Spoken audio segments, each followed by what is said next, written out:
बाहर निकलने के बाद मैंने वीडियो देखा ज्योति का, बहुत बुरा लगा, बहुत दुख भी हुआ।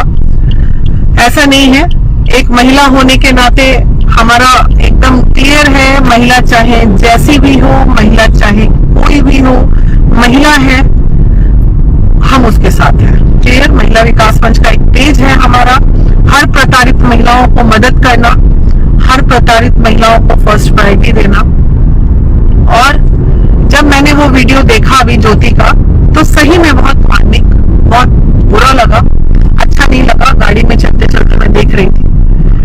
पवन भाई से मैं क्या ही बोलूं, बस मैं इतना ही बोलना चाह रही थी कि डेफिनेटली अभी आपने जो एक्शन लिया है वो कानूनन एक्शन लिया है, क्योंकि आपका मामला कोर्ट में चल रहा है और काफी सालों से चल रहा है। तो जब मामला कोर्ट में चल रहा है तो वैसी परिस्थिति में मुझे लगता है कि चुनाव के टाइम में भी जो आपकी नजदीकियां हुई थी उस पर भी आपको रोक लगा लेना चाहिए।